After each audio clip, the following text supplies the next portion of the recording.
नमस्ते दोस्तों। आज हम पढ़ेंगे हिंदी व्याकरण का एक महत्वपूर्ण टॉपिक जिसे कहते हैं वाच्य।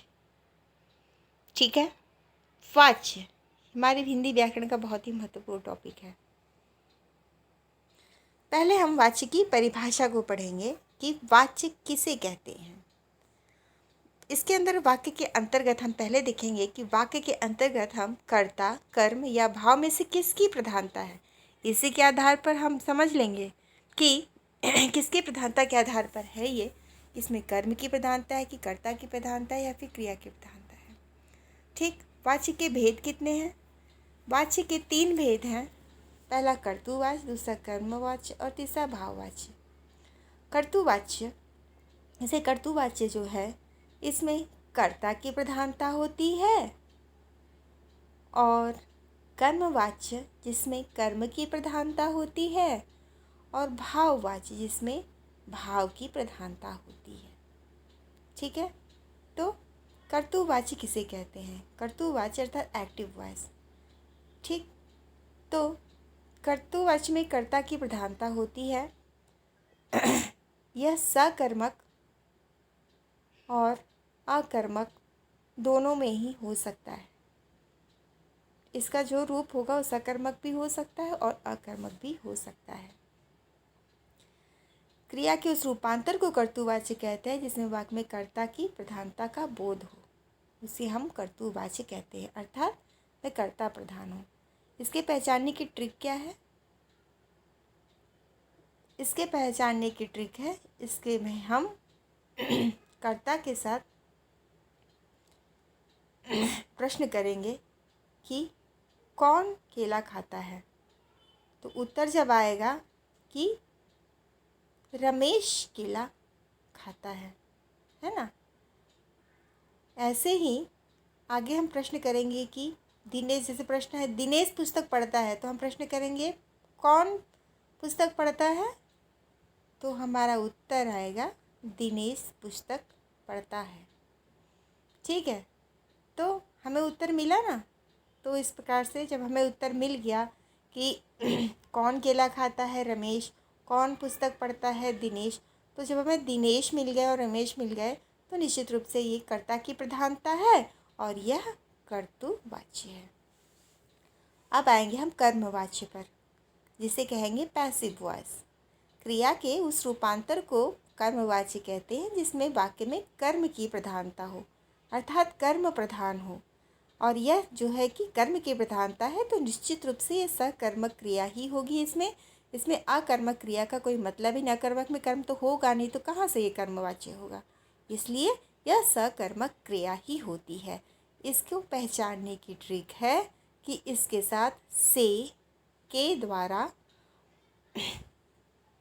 प्रश्न करने से या फिर द्वारा के साथ प्रश्न करने पर जो उत्तर मिलता है उसे हम पहचानें कि कर्म हुआ है या नहीं। जैसे कवियों द्वारा कविताएं लिखी गई, तो क्वेश्चन करेंगे किसके द्वारा कविताएं लिखी गई, तो उत्तर आएगा कवियों के द्वारा कविताएं लिखी गई।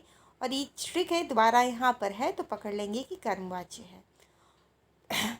अब रोगी को दवा दी गई, तो आप कहेंगे अरे इसमें तो द्वारा है नहीं, तो हम कैसे इसको कर्मवाच्य कहेंगे? तो भाई जब आप प्रश्न करेंगे तो किसको दवा दी गई, तो किसके द्वारा दवा दी गई, ये एक प्रश्न करेंगे हम यहाँ पे। सॉरी, किसके द्वारा दवा दी गई, तो हो सकता है आप उत्तर देंगे डॉक्टर के द्वारा, है ना। आप डॉक्टर के द्वारा दवा दी गई, या फिर आप कहेंगे किसी मित्र के द्वारा दवा दी गई। तो प्रश्न हमारा हो किसके द्वारा दवा दी गई, तो हम यहाँ प्रश्न करेंगे, हमें उत्तर में रोगी किसी के द्वारा दवा दी गई होगी, हमें उत्तर मिल जाएगा यहाँ पर। ठीक, तो इस हिसाब से ऐसे हम पकड़ेंगे यहाँ पर कि कर्मवाच्य है ये। इसी तरह उससे पुस्तक पढ़ेगी। अब आप कहेंगे अरे यहाँ पर भी तो द्वारा नहीं है, तो इसको कैसे कर्म मान लूँ? तो यहाँ पे पूछेंगे किसके द्वारा पुस्तक पढ़ी गई। हो सकता है टीचर के द्वारा पढ़ी गई हो गया, हो सकता है स्टूडेंट के द्वारा पढ़ी गई हो, है ना।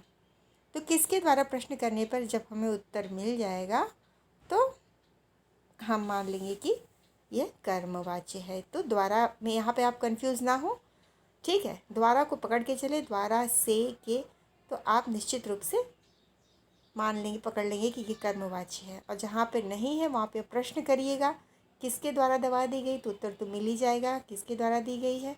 तो कंफ्यूज ना हो। भाववाच्य इम्प्रेशनल वॉइस, ये बहुत इजी होता है और दिखते दिखाते नकारात्मक में भी होता है और इसको पहचानने की ट्रिक बहुत ही आसान होती है, नकारात्मक ही होता है कि क्रिया के उस रूपांतर को भाववाच्य कहते हैं। इसमें वाक्य वाच्य में क्रिया का अथवा भाव की प्रधानता का बोध हो या अथवा भाव की प्रधानता। मोहन से टहला भी नहीं जाता, ये नकारात्मक हुआ ना, ये नकारात्मक ही होता है। मुझसे उठा नहीं जाता और धूप में चला नहीं जाता, तो ये अधिकतर नकारात्मक ही होता है भाववाच्य। इसको पहचानने की ट्रिक यही है, नकारात्मक होता है यह।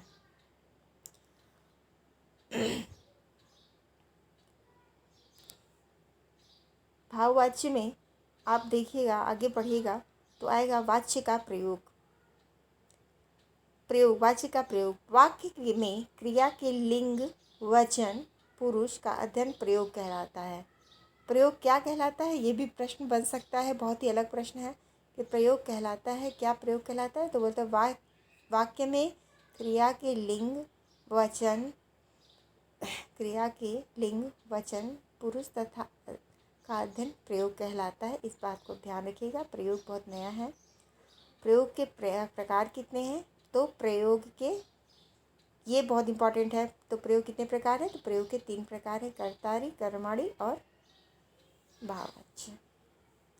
जब वाक्य में की क्रिया में लिंग वचन पुरुष कर्ता के लिंग वचन और पुरुष के अनुसार हो तो उसे कर्तारी प्रयोग कहते हैं। अर्थात वाक्य की क्रिया के जो लिंग वचन और पुरुष हो, कर्ता के लिंग वचन और पुरुष के अनुसार हो, तो उसे कर्तारी प्रयोग कहते हैं। जैसे रोहन खाना खाता है, रोहन क्या है, पुल्लिंग है, और खाता है पुल्लिंग है, तो पुल्लिंग रोहन पुल्लिंग हुआ, वचन एक वचन है। तो इसी प्रकार जो क्रिया का जो परिवर्तन हुआ, रोहन की पुल्लिंग और उसके वचन के अनुसार हुआ, पुरुषकर्ता के अनुसार हुआ कि खाता है, यहाँ पे खाती है तो नहीं लिखा गया। इसी तरह लड़कियाँ पुस्तकें पढ़ती है, लड़कियाँ क्या है, स्त्रीलिंग है, और पुस्तकें पढ़ेंगी तो क्रिया जो है पढ़ेंगी, इसका भी स्त्रीलिंग और बहुवचन में इसका प्रयोग किया गया है। इस हिसाब से आप समझ सकते हैं कि क्रिया का परिवर्तन कैसे हुआ है, स्त्रीलिंग है और यह बहुवचन में है। ठीक है, समझ में आया। आगे बढ़ते हैं, स्त्री और बहुवचन में है, आगे बढ़ेंगे। कमला घर जाती है, कमला स्त्रीलिंग है, एक वचन है, और जाती है स्त्रीलिंग में बदला है, जाती है स्त्रीलिंग है और ये जाती है एक वचन स्त्रीलिंग। ठीक है, एक वचन और स्त्रीलिंग। तो लिंग आप इसको मिला के क्रिया को हिसाब से पकड़िएगा, लिंग के हिसाब से आगे क्रिया को परिवर्तन होगा।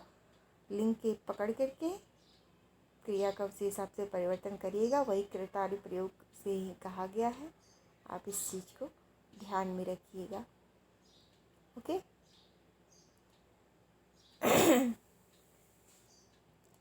और आगे जब हम ये पढ़ें कि मोहन पुस्तक पढ़ता है, तो मोहन पुस्तक पढ़ता है, मोहन क्या है, पुल्लिंग है और एक वचन में है, तो उसकी क्रिया कैसे बदली है, उसी के हिसाब से बनी है, पुल्लिंग में बदली है। पुल्लिंग, मोहन पुल्लिंग है तो क्रिया भी पुल्लिंग में है और प्लस वह एक वचन में है। ठीक, वो तो ये नहीं कर दिया है स्त्रीलिंग में क्रिया कर दिया है और बहुवचन में कर दिया है, नहीं, वो मोहन के हिसाब से ही उसमें क्रिया में उसने परिवर्तन किया है।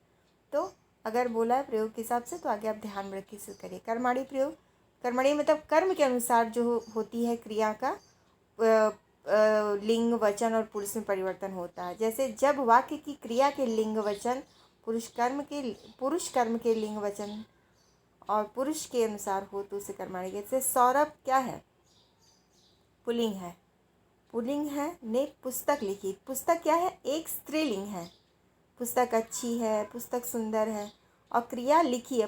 देखिए सौरभ तो पुल्लिंग है, तो क्रिया तो लिखी है, स्त्रीलिंग में परिवर्तित हुई है, तो निश्चित रूप से हम ये पकड़ेंगे कि इसका परिवर्तन क्रिया के अर्थात कर्म के अनुसार हुआ। तो कर्म के लिंग वचन और पुरुष के अनुसार ही क्रिया का परिवर्तन होता है जब, तो वहाँ पे हम कहेंगे कर्माणी प्रयोग, अर्थात पुस्तक तो कर्म है ना, पुस्तक तो कर्म है। पुस्तक स्त्रीलिंग हुई, पुस्तक स्त्रीलिंग हुई और एक वचन में हुई, तो क्रिया का जो रूप है वो क्रिया का रूप भी उसी हिसाब से स्त्रीलिंग में होगा और एक वचन में होगा। ये सौरभ के अनुसार नहीं परिवर्तित हुई है।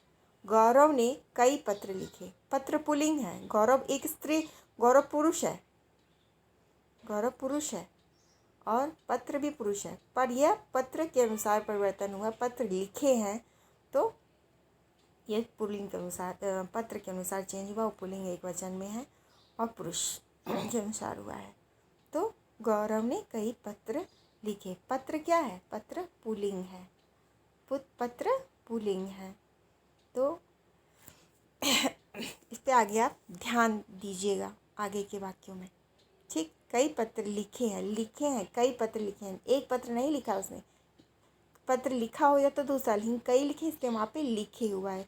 क्रिया का जो परिवर्तन हुआ है लिखे के रूप में हुआ है, लिखे। शीला ने पत्र लिखा, एक पत्र, कई नहीं लिखा है, देखो शीला स्त्रीलिंग है, पत्र पुल्लिंग है और यहाँ पे लिखा है, एक पत्र लिखा इसे लिखे, देखो यहाँ पे लिखा लिखे में कितना अंतर, कई पत्र और पत्र में, तो पत्र भी पुल्लिंग है, इसीलिए शीला ने कई पत्र लिखे। मोहन ने मिठाई खाई, मिठाई स्त्रीलिंग है इसीलिए खाई है, मिठाई एक वचन, खाई एक वचन, स्त्रीलिंग स्त्रीलिंग ने दोनों का परिवर्तन हुआ। कर्म के अनुसार खाई है का परिवर्तन, अर्थात क्रिया का परिवर्तन यहाँ पर किया गया है। भाव प्रयोग, जब वाक्य के क्रिया के लिंग वचन भाव प्रयोग का अर्थ होता है, ये बहुत इजी है। इजी में क्या होगा, जब वाक्य की क्रिया के लिंग वचन और पुरुष अथवा कर्म के लिंग वचन पुरुष के अनुसार ना हो करके एक वचन पुल्लिंग अन्य पुरुष में हो, तब भाव का प्रयोग होता है, ठीक है। तो ये जो इसकी जो क्रिया होगी वो एक वचन में होगी, हमेशा पुल्लिंग में होगी और अन्य पुरुष में होगी। जैसे अनीता ने बेल को सींचा, अनीता स्त्रीलिंग है और बेल पुल्लिंग है। को सींचा, सींचा एक वचन में है और यह पुल्लिंग में है, एक वचन में पुल्लिंग में है और ये अन्य पुरुष में भी है, तो ये आपका भाववाच्य या भाव प्रयोग कहाएगा। लड़कों ने पत्रों को देखा, तो लड़कों के हिसाब से ना ये चेंज हुआ है ना ही पत्रों के अनुसार से, यह बस देखेंगे इसकी क्रिया जो है एक वचन में है, पुल्लिंग में है और अन्य पुरुष में है, ठीक। एक वचन पुल्लिंग में है, अन्य पुरुष तो भैया बात ही छोड़ दीजिए आप लोग, है ना। तो इसी प्रकार जब देखेंगे पुल्लिंग, इसको पकड़ के चलना है। लड़कियों ने पुस्तकों को पढ़ा, तो लड़की के अनुसार चेंज हुआ, ना कर्ता के अनुसार ना कर्म के अनुसार, बस पढ़ा है। तो इस प्रकार से एक वचन पुल्लिंग और अन्य पुरुष में ये परिवर्तित हुआ है। आप कमेंट करके बताइए, इसका उत्तर दीजिए कि छात्रों द्वारा नाटक पुस्तक किया जा रहा है, छात्रों द्वारा नाटक प्रस्तुत किया जा रहा है, मुझसे चला नहीं जाता, ये कौन सा वाच्य है। धन्यवाद।